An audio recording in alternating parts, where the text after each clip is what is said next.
J リーグサポーターの皆さん、こんにちは。 J リーグの試合を盛り上げるものの一つとしてゴール裏の応援がありますよね。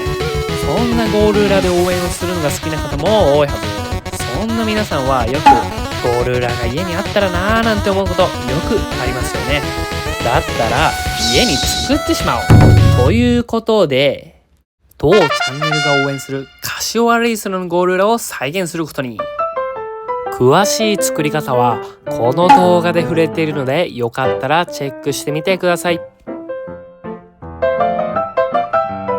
横断幕や大旗が出来上がったら、あとはベッドなどをスタンド代わりにして貼り付けていくと完成。